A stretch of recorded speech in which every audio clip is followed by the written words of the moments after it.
নমস্কার বন্ধুরা, সিরিয়ালের সাতকাহন চ্যানেলে আপনাদের স্বাগত জানাই। চলে এসেছি তারে ধরি ধরি মনে করি সাতকাহন নিয়ে। এদিকে দেখা যাচ্ছে গোরা ওর মাকে, গোরা ও মা বলছে গোরাকে যে আজকে তোকে বিয়ে করতে হবে কুন্তলকে। গোরা অনেক অনুনয় বিনয় করছে ওর মাকে যে মা তুমি এটা করো না, আমি রূপের জায়গায় কাউকে দিতে পারবো না, তুমি এটা করো না, আমি এটা পারবো না। তখন ওর মা বলছে তুমি যদি এটা না করো আমি সবাইকে বলে দেবো যে এটা রূপ নয় অদ্বিতীয়া। নিয়ে গোরা সেই ভয়ে বেচারা আর কি করবে।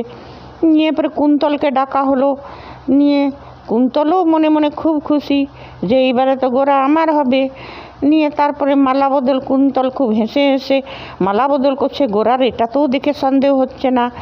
এদিকে রূপ বলছে, মানে অদ্বিতীয়া বলছে যে বিশাখা আমার কিছু একটা গণ্ডগোল আছে, আমার মনটা ঠিক লাগছে না, কিছু একটা গণ্ডগোল আছে। যখন সব শুনলো যে কাত্যায়নী এদেরকে বলেছে যে রূপকে দিয়ে কীর্তন গাওয়াও, আর এরা আবার রূপকে দিয়ে অন্য কথা বলেছে, আবার এরা বলছে কাতু বলেছিল সেই জন্যই তোমাকে ডেকেছি, তখন তো এর মনে সন্দেহ হওয়া স্বাভাবিক। নিয়ে বললো নিতাই তোমার স্কুটির চাবিটা দাও তো আমাকে। বিশাখা ওই মন্দিরটা অনেক, বলছে মা কোন মন্দিরে গেছে বললেন। নিয়ে তারপর বললো ওই মন্দির, বলছে ওটা তো অনেক দূরে। বলছে ঠিক আছে। নিয়ে নিতাইয়ের কাছ থেকে স্কুটির চাবি নিয়ে ও স্কুটি করে যাচ্ছে। এদিকে গোরার দেখা যাচ্ছে গোরার মালা বদল হয়ে গেল, তারপরে 7 পাক হচ্ছে। আর গোরার মা খুব খুশি, আর কুন্তলও খুব মনের আনন্দে 7 পাক করছে। নিয়ে তারপরে 7 পাক করার পরে কুন্তল মনে মনে করছে আমি তো জিতে গেলাম, এইবারে আমি তো চিরদিন থেকে তোমাকে ভালোবেসে এসেছি, যাক আমার হলো, মানে খুব খুশি। আর গোরার মায়ও যে এইবার তো অদ্বিতীয়ার থেকে ছুটকারা পেলো আমার বেটা। হ্যাঁ, নিয়ে এই করে তো গোরার মা আর 7 পাক গোরা কিন্তু মহাপ্রভুকে সমানে ডেকে যাচ্ছে, এই মহাপ্রভু তোমার কি এটাই ইচ্ছে? যদি তোমার এটা ইচ্ছে নেয় তো এই বিয়েটা কোনো রকমে আটকাও, আমি কিছুতেই রূপকে ভুলতে পারবো না, ওর জায়গায় আমি কাউকে দিতে পারবো না। গোরাও সমানে মহাপ্রভুকে ডেকে যাচ্ছে। নিয়ে তারপরে 7 পাক হয়ে নিয়ে বললে এবার আপনারা বসুন। বসিনি বললো বাবা তুমি সিঁদুর দান করো, করে ওই ঘটে যে সিঁদুরটা দেয় দিল গোরার হাতে। নিয়ে গোরা চিন্তা করতে লাগলো যে এখনও পর্যন্ত কিছু না, হে মহাপ্রভু, মানে ভগবানকে ডেকেই চলেছে। আর গোরার মাও খুব খুশি, এদিকে কুন্তলও খুব খুশি। নিয়ে তারপরে ও কুন্তলের স্মৃতিটার কাছে গেলেও তারপরে ওর মনে পড়ছে না রূপের কথাগুলো সব মনে পড়তো। নিয়ে রূপকে ওর মনে পড়তে লাগলো। নিয়ে তখন ও সিঁদুরের ঘরটা নামিয়ে রেখে দিল, বললে আমি বিয়ে করতে পারবো না। বলছে সে কি? বলে হ্যাঁ মা।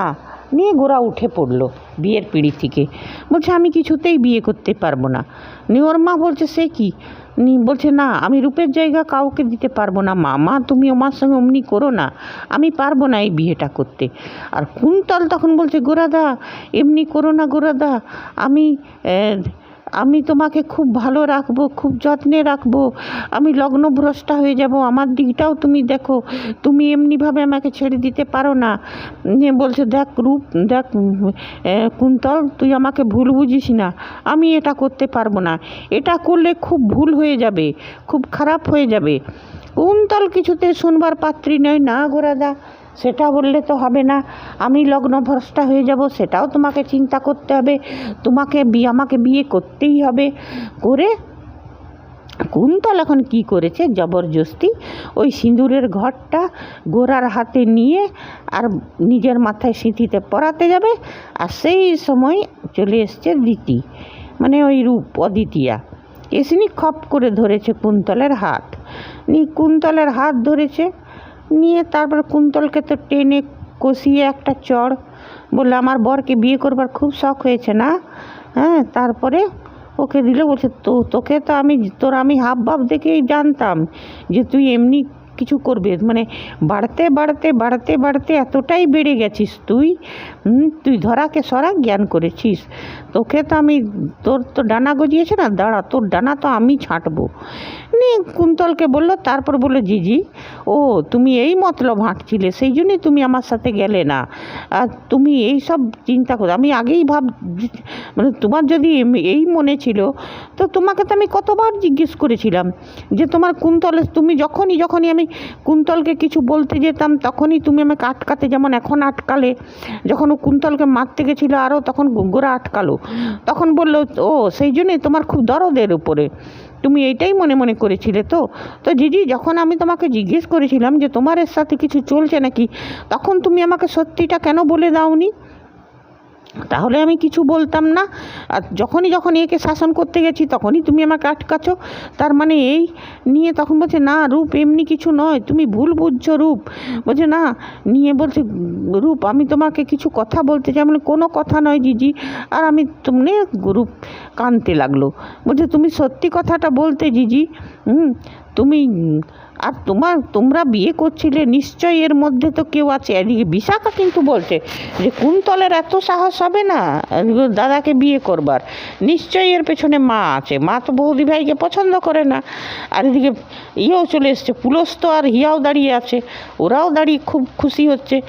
তখন বলছে আমি বুঝে গেছি যে এটা তোমার ইয়ে নয়। হ্যাঁ, গোরার মা কিন্তু যখন কুন্তলকে সিঁদুর পরালো না, দাঁড়িয়ে গেল, তখন বলছে গোরা তুমি যদি আমার কথা না শুনে আমি সবাইকে বলে দেবো এটা অদ্বিতীয়া।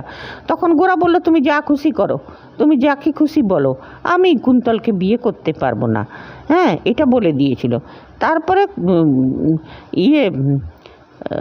দিতি বলল যে আমি বুঝতে পারছি তুমি কার জন্য কার প্ররোচনাই করেছো, যিনি, হ্যাঁ আমি সব বুঝতে পারছি, তুমি বলো তোমাকে কে এনেছে বিয়ে করতে এইখানে।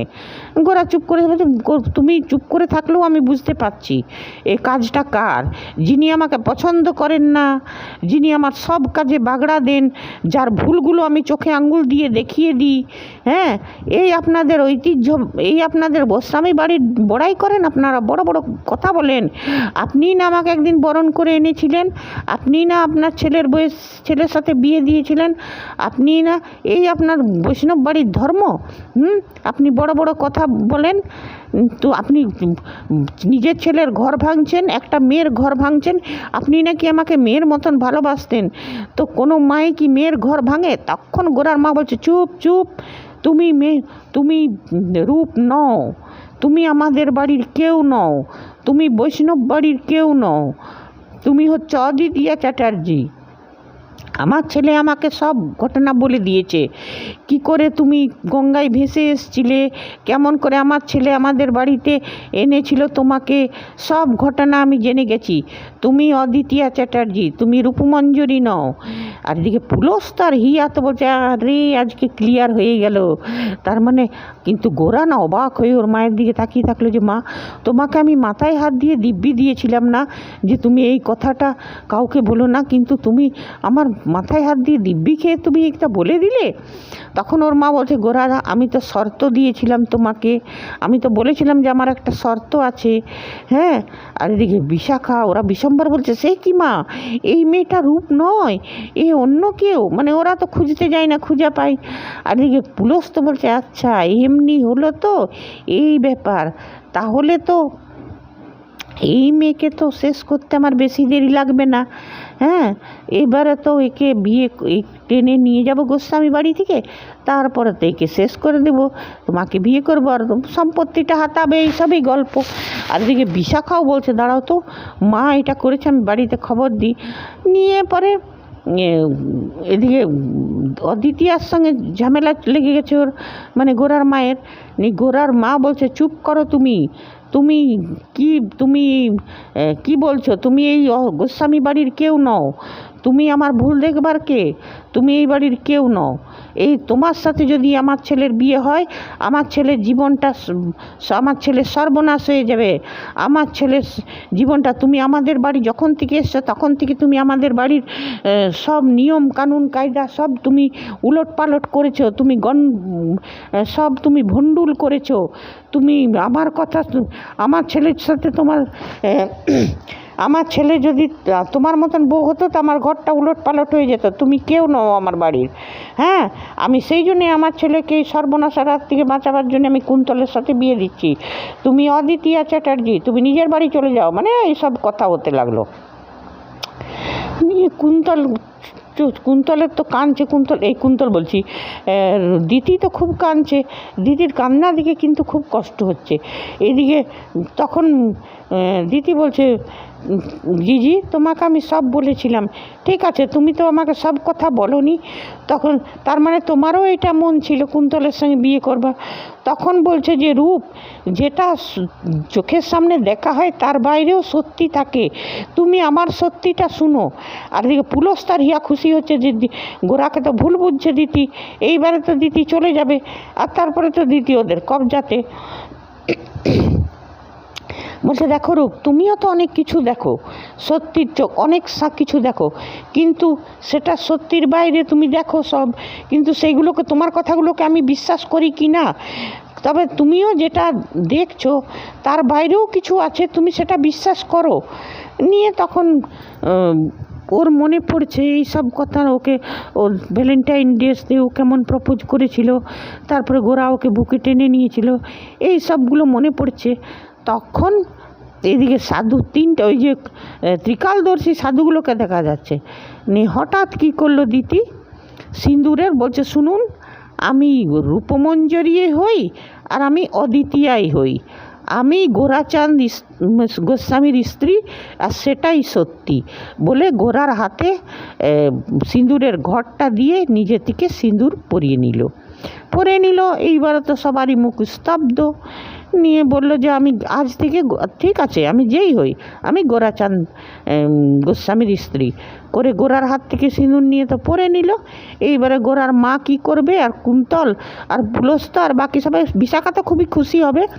আজকে তো এতটাই দেখালো, তবে একটা কথা বলতে বাধ্য হচ্ছি, এই সিরিয়ালটাতে মানে গোরার মায়ের চরিত্রটা অদ্ভুত হিংসুটে দেখিয়েছে, অদ্ভুত হিংসুটে, মানে দাম্ভিক, যে বৈষ্ণব বাড়ির একজন কর্ত্রীর যে এত হিংসে থাকে মনে, এত কুচুটে মন হয়, এত মনে কালিমা থাকে, এ তো দেখছি। মহাপ্রভু এই মহিলাকে কোনো শাস্তিও দেন না। কুন্তলের শাস্তি তো আজকে হয়ে গেছে, আর গোরা তো ওকে শেষ অবধি ডিনাই করে দিয়েছে। কুন্তলের তো এরপরে ডুবে মরে দেওয়া উচিত।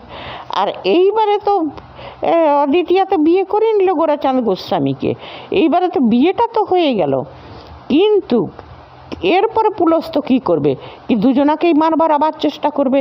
কিন্তু এইবারে মেকার্সদেরকে বলবো যে পুলস্ত তো আবার চেষ্টা করবে দুজনাকেই এবারে মারবার, কেন কি এবারে তার অদ্বিতীয়া বলে টেনে নিয়ে যেতে পারবে না। হয়তো সুশোভন চ্যাটার্জিকে ডাকবে, তখন সব ঘটনা বলবে গোরা। আর এটাও যেমন গোরা ক্লিয়ার করে দেখ সবারই কাছে যে পুলস্তর থেকে ওর জীবনের খতরা আছে, তাহলেই এটা ভালো হবে।